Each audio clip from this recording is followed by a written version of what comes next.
안녕하세요. 부자오빠입니다. 자, 단도직입적으로 삼성전자에 10억을 투자할 때 우리가 받을 수 있는 배당금을 계산해 보겠습니다. 자, 현실적으로 한 달에 얼마 받는지를 제가 계산을 해 봤는데요. 바로 계산 들어갑니다. 자, 일단 두 개로 나눌 건데요. 삼성전자 보통주와 우선주로 나눠서 계산을 하겠습니다. 자, 먼저 보통주부터 계산을 하면 현재 한 주당 68,000원이거든요. 68,000원 기준으로 10억을 투자 시 약 14,705주를 매수할 수 있습니다. 자, 삼성전자는 분기 배당이죠. 3개월에 한 번씩 354원을 지급합니다. 그래서 계산을 해보면 14,705주 곱하기 354 해서 520만 5,570원을 받을 수 있는데, 자, 문제는 우리가 이 금액을 다 받을 수 있는 게 아니라 세금을 떼야 됩니다. 세금은 15.4%를 떼고 우리 증권계좌로 자동으로 입금이 되거든요. 그래서 15.4%를 차감을 하면 440만 3,912원이 됩니다.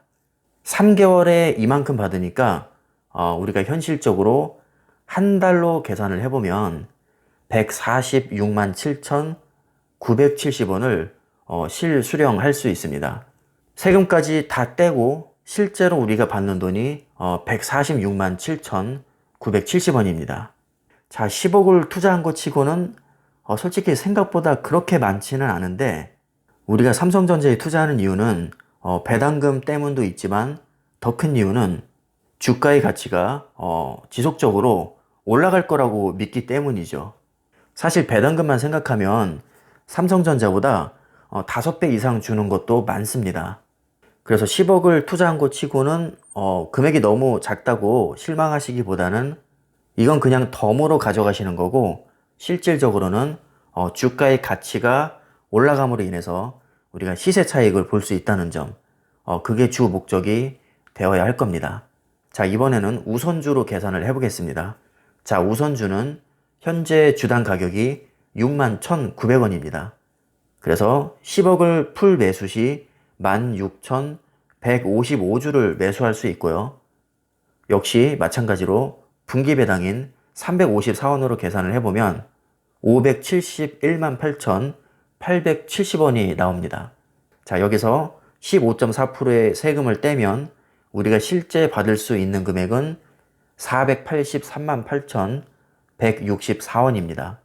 자, 이거는 3개월에 받는 금액이니까 한 달로 또 환산을 하기 위해서 3으로 나누면 161만 2,721원이 나옵니다.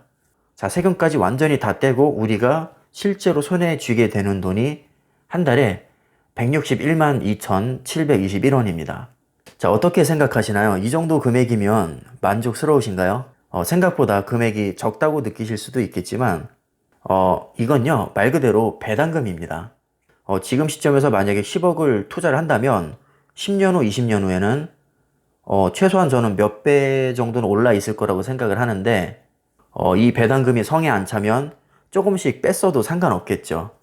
어차피 내가 웬만큼 뺐쓰는 금액보다 주식의 가치가 상승해서 평단가가 늘어나는 게 저는 더 클 거라고 생각을 하거든요.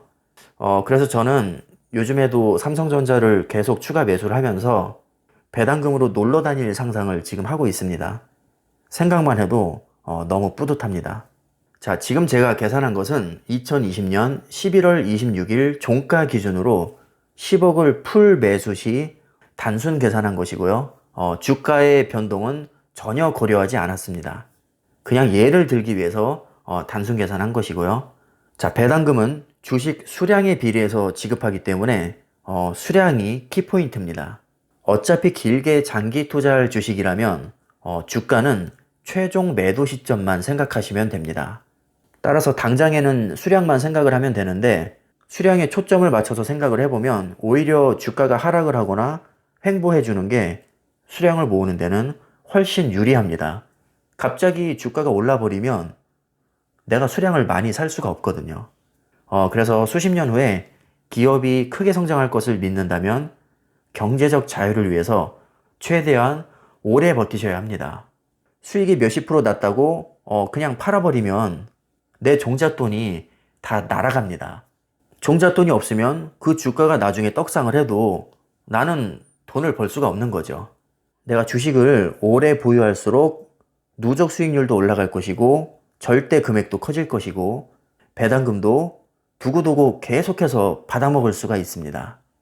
저는 지금 생각만 해도 너무 뿌듯합니다. 이런 장점을 제가 알기에 장기 투자의 유혹을 제가 뿌리칠 수가 없는 것이죠. 자, 그러나 중요한 것은 기업에 대한 확신이 없다면 장기 투자는 불가능합니다. 내가 뭘 믿고 수십 년 동안 투자를 할 수 있겠습니까? 내가 투자하고 있는 기업이 언제 망할지 모른다는 불안감을 가지고 있거나 폭락장을 얻어맞았을 때 회복 불가능할 정도로 믿음이 없다면 절대로 장기 투자는 할 수가 없을 겁니다.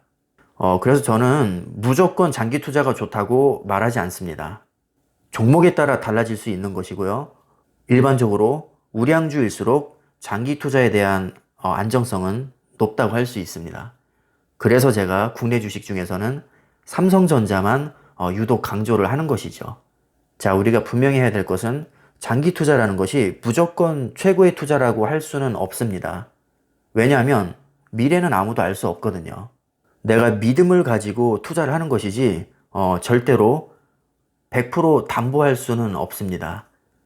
따라서 원금 손실을 기꺼이 감수하고 초우량주 위주로 여윳돈으로만 장기 투자하시는 게 정신건강에 좋다고 생각을 합니다. 기본에 충실하면 장기 투자 충분히 하실 수 있습니다. 그리고 대출받아서 주식하시는 분들도 간혹 계시던데 제가 예전 영상에서도 말씀드렸지만 저는 대출이 무조건 나쁘다고 생각하지 않습니다. 경우에 따라서는 대출로 레버리지 효과를 최대한 이용하는 것이 현명할 수 있습니다.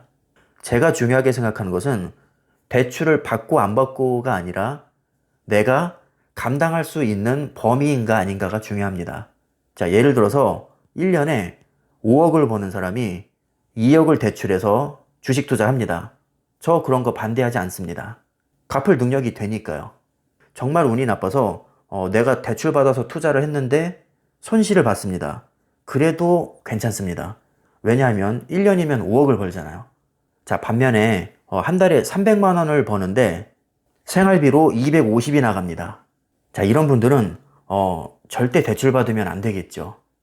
제가 대출에 대해서 부정적인 시각을 갖고 있는 이유는 대부분 대출받는 분들이 본인의 능력을 벗어나는 범위에서 대출을 하기 때문입니다. 그래서 대출에 대한 이미지가 굉장히 좋지 않죠. 자, 하지만 충분히 갚을 능력이 되고 빚도 없고 재무 건전성이 아주 튼튼하신 분이 수익을 극대화하기 위해서 일종의 모험으로 대출을 받는 것은 그렇게까지 잘못된 투자라고 생각하진 않습니다. 자, 다만 기본적으로 저는 대출은 권장하지 않습니다. 웬만하면 대출보다는 가급적이면 여윳돈으로만 하시는 게 폭락장에서도 마음이 편하고요. 멘탈을 잘 유지할 수 있습니다. 판단은 여러분들이 각자 하시면 되겠습니다. 자, 오늘 영상은 여기까지 하겠습니다. 감사합니다.